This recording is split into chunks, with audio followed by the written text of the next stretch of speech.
ஸ்தோத்திர பலி.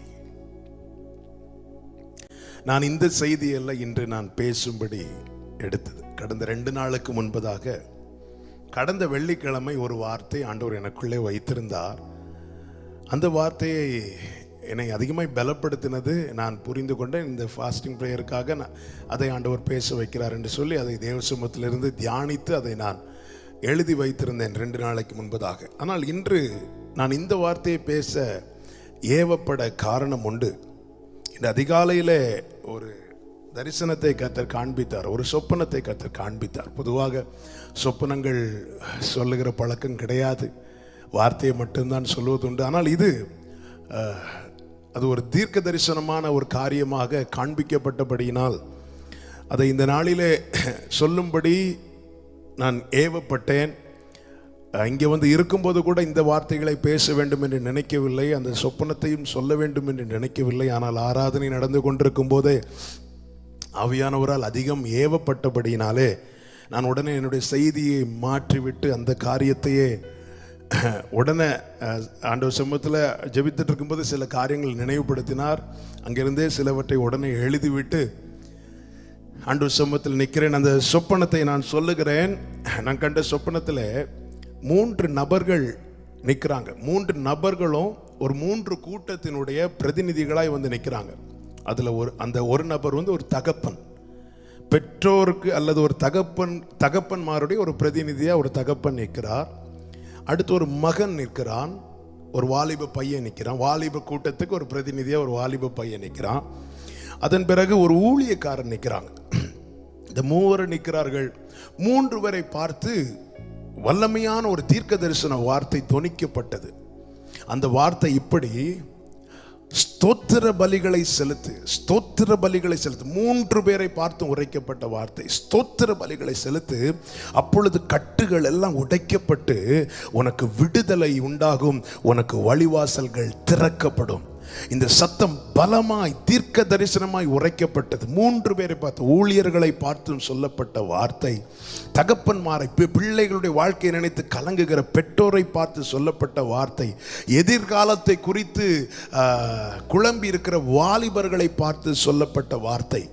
ஆமென். இதை ஒரு தீர்க்க தரிசன சத்தமாய் தொனித்தபடியினாலே இந்த நாளிலே என கேட்கிற ஒவ்வொருவரும் நான் இயேசு கிறிஸ்துவின் நாமத்தில் இந்த வார்த்தைகளை முன்வைத்து தான் உங்களோடு கூட சில காரியங்களை, ஒரு பிரசங்கமாக இருக்காது, ஆனாலும் ஆண்டவர் நினைவுபடுத்தின சில காரியங்களை இதோடு கூட வைத்து நான் உங்களோடு கூட பேச விரும்புகிறேன்.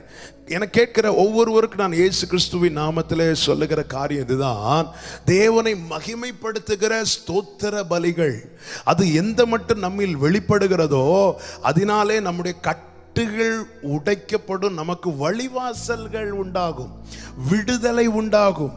ஆமென். இந்த நாட்களிலே இன்று நான் ஜெபித்ததும் அதுதான். ஆண்டவரே, இந்த வார்த்தைகளை எந்தெந்த காதுகள் கேட்க வேண்டுமோ அவர்களுக்கு அதற்கான அனுகூலங்களை உண்டாக்கி கர்த்தாவே இதை கேட்க வைப்பீராக. ஆமென். எந்த மட்டும் நம்மால் துதிக்க முடிகிறதா? தாவீது இதை ருசித்ததுனால தான் தன்னால் துதிக்க முடியாத ஒரு சூழ்நிலை வந்தபோது 142வது சங்கீதத்தின் கடைசி வசனத்தை வாசியுங்கள். 142வது சங்கீதம் அதனுடைய கடைசி வசனம். அதிலே தாவீது இப்படி சொல்வதை நம்மால கேட்க முடியும். அதை வாசியுங்கள். உமது நாமத்தை நான் துதிக்கும்படி, உமது நாமத்தை நான் துதிக்கும்படி என் ஆத்துமாவை காவலுக்கு நீங்களாக்கி, என் ஆத்துமாவை காவலுக்கு நீங்களாக்கும். உமது நாமத்தை, அதாவது 34வது சங்கீதத்தில் தாவீது சொல்லுகிறார், கர்த்தரை நான் எக்காலத்திலும் ஸ்தோத்தரிப்பேன் என்று. அதே தாவீது இப்பொழுது சொல்லுகிறார், உமது நாமத்தை நான் துதிக்கும்படி என் ஆத்துமாவை காவலுக்கு நீங்களாக்கி விடும். அப்போ இங்கே இந்த சூழ்நிலை நமக்கு என்ன காண்பிக்கிறது? இப்பொழுது தாவீதால துதிக்க முடியவில்லை என்பதை காண்பிக்கிறது.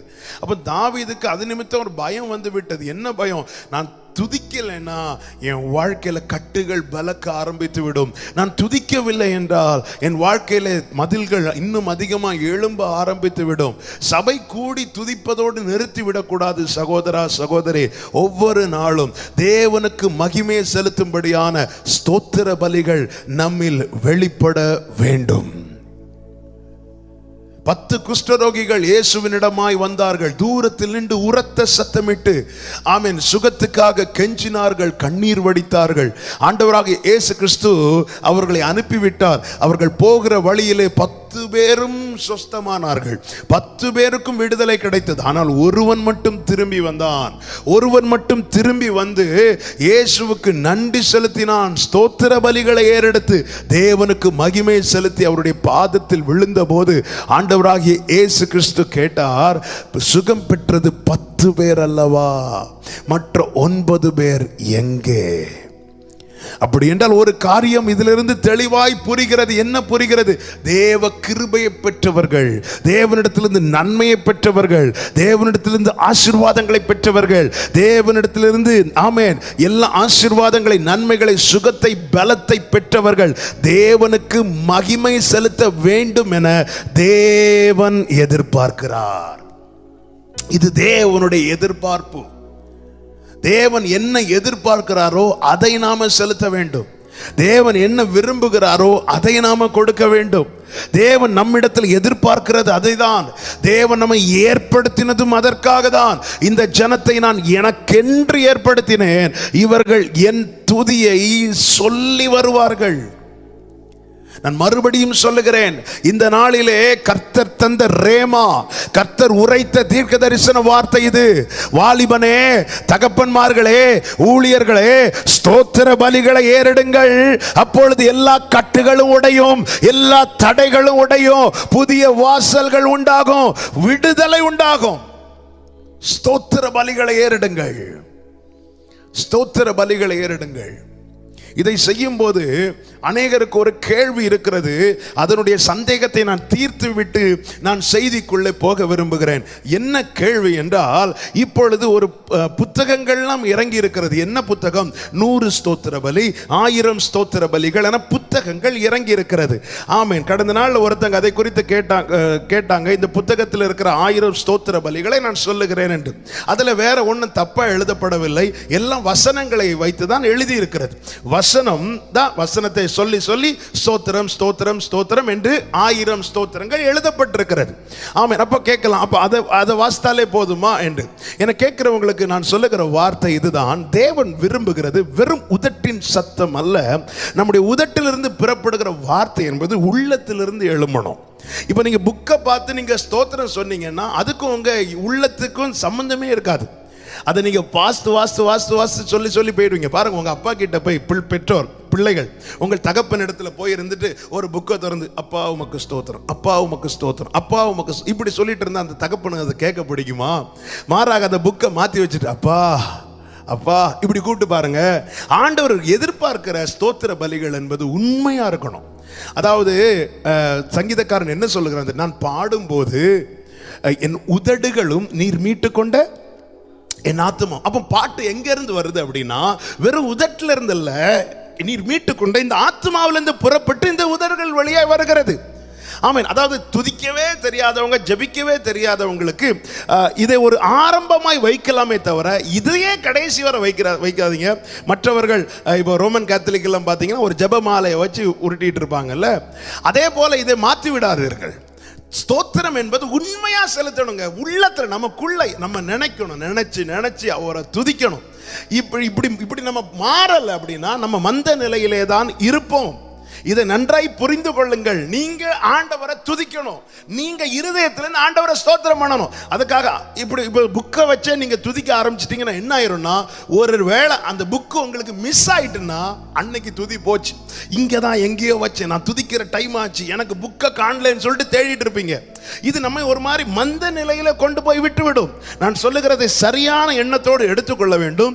துதிக்கணும், ஓயாமல் துதிக்கணும். எதை நினைச்சு துதிக்க? தேவனுடைய மகத்துவங்களை நினைச்சு துதிங்க. தேவன் உங்களுக்கு செய்ததை நினைத்து துதியுங்கள். தேவன் உங்களை நடத்தினதை நினைத்து துதியுங்கள். உங்களை எப்படி நடத்துறாரோ அதை நினைச்சு துதியுங்க. ஆமென். ஹல்லேலூயா. துதிக்கும். நீங்க பைபிள் வாசிக்க வேதத்தை வாசிக்கும் போது உங்களை உணர்த்துகிற, உங்களை தொடுகிற தேவனுடைய அதிசயமான செயல்களை பார்க்கும்போது அப்பா உமக்கு ஸ்தோத்திரம், இப்படி நம்ம இருதயத்திலிருந்து இந்த ஸ்தோத்திரம் புறப்பட்டு, இருதயம் என்கிற அறையிலிருந்து புறப்பட்டு உதடுகள் என்கிற வாசல் வழியாய் வெளிப்படுகிற ஸ்தோத்திர பலிகள் உன்னதருக்கு உகந்தது. இதுல பழகணும். இதுதாங்க வளர்ச்சி. ஆமா, இதுல பழகுங்க. நான் எனக்கு இது கேட்கிற ஜனங்கள், இதை கேட்கிற ஜனங்கள் ஒரு ஆரோக்கியமான நிலையில, ஒரு ஆவிக்குரிய நிலையில வளர வேண்டும் என்கிறதற்காக நான் இந்த வார்த்தைகளை உங்கள் மத்தியில பேசிக் கொண்டிருக்கிறேன். கர்த்தர் அறிவார். நீங்க வளரணும். நம்முடைய ஆவிக்குரிய, நம்ம உண்மையில துதிக்கிறோமா? எழும்புனது அப்பா உமக்கு ஸ்தோத்திரம், எல்லாவற்றுக்காய் ஸ்தோத்திரம் செலுத்துங்கள். அதை தான் பைபிள் நமக்கு கற்று தருகிறது. எப்பொழுதும் ஸ்தோத்திரம் செலுத்துங்கள், எல்லாவற்றுக்காய் ஸ்தோத்திரம் செலுத்துங்கள். இதுவே உங்களை குறித்த தேவ சித்தமாக இருக்கிறது. எல்லாவற்றுக்காய் ஸ்தோத்திரம் செலுத்துவது என்றால் என்ன? அங்கிருந்து பதில் எஸ் வந்தாலும் ஸ்தோத்திரம், நோ வந்தாலும் ஸ்தோத்திரம். கடந்த நாள் ஒருத்தங்கள்ட்ட பேசும்போது ஆண்டவர் இந்த வார்த்தையை சொல்ல வைத்தார். அதாவது நம்ம ஜெபத்தில் உட்கார்றது ஆண்டவர்கிட்ட வருகிற எஸ்ஸுக்காக. ஆண்டவர் எஸ் சொல்லணும். இந்த காரியம் ஆண்டவர், இந்த காரியம் நடக்கணும் அப்படிதான் ஆண்டவர் அங்க எஸ் சொல்லணும். எஸ் சொல்லணும். ஆண்டவர் எனக்கு எஸ் சொல்லணும். நம்மில் அநேகர் நம்ம ஜெபத்தில் உட்கார்றதே ஆண்டவர் எஸ் சொல்லணும். ஆண்டவர் எஸ் சொல்லலைன்னா வேற எங்க எஸ் கிடைக்கும்னு பார்த்துட்டு இருக்கிறோம். அதாவது ஜெபத்துக்கான பதில் என்பது எஸ் மட்டும் இல்ல. சில நேரத்தில் ஆண்டவர் நோன்னு சொல்லுவார். அந்த நோவையும் நம்ம ஏற்றுக்கொள்றதுக்கு நம்ம ரெடியா இருக்கணும். நான் சொல்றத ரிப்பீட் பண்றேன். எஸ் மட்டுமல்ல பதில், நோன்னு சொல்றாரு, அதுவும் ஜெபத்துக்கான பதில் தான். நான் ஒரு காரியத்தை ஆண்டவர்கிட்ட கேட்கும்போது ஆண்டவர் நோ சொல்லிட்டாருன்னு வைங்களேன், அந்த காரியம் எனக்கு ஆசீர்வாதமா இருக்காது. அதை நான் ஏற்றுக்கொள்ள ரெடியாகணும். உடனே எஸ் சொன்னா நான் ஸ்தோத்திரம் சொல்லியிருப்பேன். நோ சொல்லிட்டாரு, என்ன துதித்து பாடி இப்படி நோ என்கிற பதிலை கேட்டது நிமித்தம் துதிக்காமல் எத்தனை நாள் ஆகிவிட்டது, ஜெபிக்காமல் எத்தனை நாள் ஆகிவிட்டது. தேவனை பாட வேண்டிய பாடும்படி கிருபைகளை பெற்ற நீ தேவனை பாடி எத்தனை நாள் ஆகிவிட்டது? ஏன்? ஆண்டவர் நோ சொல்லிட்டார். அந்த நோ தாமா உனக்கான ஆசீர்வாதம். அந்த நோ தான் ஆண்டவர் தருகிற எஸ் மட்டும் இல்ல, ஆண்டவர் சொல்லுகிற நோ உனக்கான ஆசீர்வாதம். இதை நீ என்னைக்கு புரியுறியோ அன்னைக்கு நீ ஸ்தோத்திரம் பண்ணுவ. ஸ்தோத்திரம் பண்ணாமல் உன் கட்டுகள் உடையாது. ஸ்தோத்திரம் பண்ணாமல் உனக்கு எதிராக எழும்பி இருக்கிற மதில்கள் உடையாது. இல்ல நீ பார்ப்ப, அதை சுதந்திரிக்க மாட்ட. நீ பார்ப்ப, அதை சுதந்திரிக்க மாட்ட. ஓ, எனக்கான ஆசீர்வாதம் என்ன இருக்கு, சுதந்திரிக்கிற போலான்னு பார்த்தா சுத்தி கட்டுகள். நீ பார்க்கிறதுக்கு மட்டுமாமா உன்னை அழைத்தார், பிள்ளைகளானால் சுதந்திரருமாமே. சுதந்திரிப்பதற்காக கர்த்தர் நம்மை அழைத்திருக்கிறார். சுதந்திரிக்கணும்.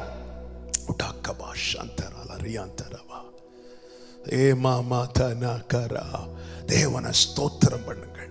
ஸ்தோத்திர பலிகளை செலுத்துங்கள். தேவன் நம்மிடத்தில் எதிர்பார்க்கிறார். தேவனுக்குரிய ஸ்தோத்திர பலிகள், தேவனுக்கு உகந்த பலிகள் நம்மில் வெளிப்படும் போது அங்கே தேவன் உலாவுகிறார், அங்கே தேவன் வாசம் பண்ணுகிறார். அந்த இடத்துல ஆமை நம் பார்வையில நேசக்கொடியை பறக்க விடுவார், சத்துருக்களின் பார்வையில ஜெயக்கொடியை பறக்க விடுவார். துதிக்கணும், அதிகமா ஸ்தோத்திரம் பண்ணுங்க. ஹே மாக்காதானாரியா, எதற்கெல்லாம் நம்ம ஸ்தோத்திரம் செலுத்தணும்? நிறைய காரியங்கள் இருந்தாலும் நான் சொன்னேன் அல்லவா, இது அல்ல இன்று நான் எடுத்துட்டு வந்த செய்தி. நான் கரெக்டா 11 மணி இருக்கும்னு நினைக்கிறேன். 10-11 மணிக்கு இந்த வார்த்தையை பேசும்படி மறுபடியும். எனவே தான் சில காரியங்களை உடனே எழுதிட்டு நான் வந்து உங்க மத்தியில் பேசி கொண்டிருக்கிறேன். எனக்கு தெரியும், நிச்சயமா தெரியும், கர்த்தர் இந்த வார்த்தைகளை கொண்டு அநேகரை புதுப்பித்து கொண்டிருக்கிறார். நான் ரிப்பீட் பண்றேன், அந்த ட்ரீமையை ரிப்பீட் பண்றேன். வாலிப சகோதரா, அன்பு பெற்றோரே, அன்பு ஊழியரே, ஸ்தோத்திர பலி செலுத்தாமல் உனக்கு வாசல் திறக்காது, உன் கட்டுகள் உடையாது. பார்த்துட்ட, நிறைய நன்மைகளை பார்த்துட்ட. சுதந்திரிக்கணும்னா நீ துதிக்க ஆரம்பி. நீ துதிக்கணும். பார்த்துட்ட, நிறைய நன்மைகளை கண்ணுக்கு காட்டிட்டார் ஆண்டவர். இதுதாம்மா. ஆமே ஆண்டவரே, இப்படி ஜூம்ல தான் ஆண்டவரே எல்லாரையும் பார்க்க வேண்டி இருக்கிறது. ஒரு 1 hour எல்லாரும் சபையில் எவ்வளோ இந்த ஃபாஸ்டிங் ப்ரேயருக்கு வருவாங்களே அப்பா. சில நாட்கள் சண்டே வந்தாலே நான் உடஞ்சிருவேன். சண்டே ஆச்சுனாலே சண்டே அப்படி ஆரவாரமாக இருக்கும் சபை. சாட்டர்டே நைட்டு பிரைஸ் அண்ட் வர்ஷிப்ல இருந்து அப்படி நைட்டு தான் இங்கே ஒரு தம்பிங்கெல்லாம் இங்கே தான் இருப்பாங்க, எல்லாத்தையும் ரெடி பண்ணுவாங்க, வச்சுட்டு எல்லாம் ரெடி பண்ணிட்டு அடுத்த நாள் கால் எழும்பி ப்ரேயர் பண்ணி அப்படி ஒரு அமர்க்களமாக இருக்கும், ஆரவாரமாக இருக்கும். ஆனால் சண்டே எதுவுமே இல்லை. சண்டே ஆனாலே அழாத நாட்கள் இல்லை. பல நாள் குமுறல்கள், வேதனைகள், பாரம். அதற்கான பதிலாய் தான் நான் இந்த தீர்க்க தரிசன வார்த்தையை நான் எடுத்துக்கொள்ளுகிறேன். உங்களுடைய பல நாள் பாரம், குமுறல், வேதனை, வடித்த கண்ணீர், அதற்கான பதில் தான் இன்னைக்கு கர்த்தர் பேசிக் கொண்டிருக்கிறார். ஸ்தோத்திர பலியிடு, ஸ்தோத்திர பலி செலுத்து, தேவனை மகிமைப்படுத்து. உன்னை துதிக்கும்படி ஏற்படுத்தி இருக்கிறார். உன் கட்டுகள், உன் குடும்பத்தில் இருக்கிற பிள்ளைகள் வாழ்க்கையில் இருக்கிற கட்டுகள், உன் எதிர்காலத்துக்கு தடையா இருக்கிற கட்டுகள் உடையணும்னா உன் வாயில் ஸ்தோத்திரங்கள் புறப்படுவதாக, துதியின் சத்தம் வெளிப்படுவதாக. உடாகமா ஷேகதரா. முந்தின ஆலயத்தின் மகிமையை காட்டிலும் பிந்தின ஆலயத்தின் மகிமை பெரிதாக இருக்க வேண்டும் என்று விரும்புகிற ஊழியர்களே, தேவனுக்குரிய மகிமையை செலுத்துங்கள், ஸ்தோத்திர பலியிடுங்கள். ஓ கோராபா ஷேகமா தரா ஓடரமா சந்தரா. ஸ்தோத்திரம் ஆண்டவரே. கிருபை வேணுமப்பா, கிருபை வேணுமப்பா. எதுக்கு தெரியுமா? துதிக்க. ராபாபாமா ஷேகராலரா. கிருபையுடைய உறவிடமே, கிருபையுடைய உடையவனே, கிருபை வேணுமப்பா, கிருபை வேணுமப்பா, கிருபை வேணுமப்பா நின் மக்களுக்கு. எதற்கெல்லாம் ஸ்தோத்திரம் செலுத்த வேண்டும்? ஒன்று, பிலிப்பியர் 4வது அதிகாரம் அதனுடைய 6-7 வசனங்கள் தெரிந்த வசனங்கள் தான், ஆனால் வாசியுங்கள். பிலிப்பியர் 4வது அதிகாரத்தின் 6-7 வசனங்கள். நீங்கள் ஒன்றுக்கும் கவலைப்படாமல், நீங்கள் ஒன்றுக்கும் கவலைப்படாமல் எல்லாவற்றையும் குறித்து உங்கள் விண்ணப்பங்களை ஸ்தோத்திரத்துடனே கூடிய ஜெபத்தினாலும் வேண்டுதலினாலும் தேவனுக்கு தெரியப்படுத்துங்கள், தேவனுக்கு தெரியப்படுத்துங்கள். அப்பொழுது எல்லா புத்திக்கும் மேலான தேவ சமாதானம் உங்கள் இருதயங்களையும் உங்கள் சிந்தைகளையும் கிறிஸ்து இயேசுவுக்குள்ளாக காத்துக்கொள்ளும். நல்ல கவனிங்க. அப்போ விண்ணப்பங்கள், ஜெபங்களை ஏறெடுப்பதற்கு முன்னே ஸ்தோத்திரம் செய்வது அவசியம். இங்க என்ன சொல்லப்பட்டிருக்கிறது? எல்லாவற்றையும், நீங்க ஒண்ணுக்குமே கவலைப்படாம எல்லாத்தையும் உங்க ஜெபத்துல வைங்க. ஆனா அந்த ஜெபங்களை எப்படி ஏறெடுக்கணுமா? ஸ்தோத்திரத்துடனே கூடிய. அப்போ நல்ல கவனமா கேளுங்க. நல்ல இப்போ நம்ம ஒரு கல்யாண வீட்டுக்கு போறோம், ஒரு கிஃப்ட் கொடுக்குறோம். கிஃப்ட் அப்படியே கொடுக்க மாட்டோம். அதை அழகா கிஃப்ட் ரேப் பண்ணி, அதை அழகா பேக் பண்ணி, அப்படி அதை எடுத்து கையில கொடுப்போம்ல. இதே போலதான் நம்முடைய ஜெபங்கள், விண்ணப்பங்கள்லாம் இருக்குல்ல, இதை எல்லாத்தையும் ஸ்தோத்திரத்தோட கூடிய, அதாவது ஸ்தோத்திரத்தோட சேர்த்து கொடுக்கணும். அப்பொழுது எல்லா புத்திக்கு மேலான தேவ சமாதானம் நம்முடைய இருதயத்தை ஆட்கொள்ளும். ஜெபிக்கிறதுக்கு முன்னே ஸ்தோத்திர பலிகளை செலுத்துவது அவசியம். இன்னைக்கு எனக்கு ஜெபிக்கிறதுக்கு 5 நிமிஷம் தான் இருக்கு. அப்ப இங்க என்ன சொல்லப்பட்டு நிறைய காரியங்கள். ஜெபத்தை வச்ச பிறகு ஒரு நாள் ஃபுல்லா ஜெபத்தில் இருந்தோம், ஒரு சமாதானம் இல்லாம இருக்குது. ஒரு நாள் ஃபுல்லா ஃபாஸ்டிங் இருந்தோம், சமாதானம் இல்லாம இருக்கு. எப்படிங்க இருக்கும்? பைபிள் நமக்கு தெளிவா சொல்லி இருக்கிறது. நீ ஸ்தோத்திரத்தோட வைக்கலன்னா தேவ சமாதானம் உன் இருதயத்தை ஆட்கொள்ளாது. நான் வந்ததுல இருந்தே இருக்கேன், காலில இருந்தே இருக்கேன், ஜெபிச்சுட்டே இருக்கேன், ஆனா சமாதானமா போனியா? இல்ல. எல்லா புத்திக்கும் மேலான தேவ சமாதானம் உங்கள் இருதயத்தை ஆட்கொள்ள வேண்டுமானால் நீங்க ஜெபிக்கிறதுக்கு முன்னே நல்ல ஸ்தோத்திரம் செலுத்தணும், உன்னதமான தேவனுக்கு மகிமையை செலுத்தணும். அந்த ஸ்தோத்திரங்களை ஏறெடுத்த பிற்பாடு உங்க விண்ணப்பங்களை சொல்லணும், உங்கள் ஜெபங்களை சொல்லணும். ஸ்தோத்திர பலி.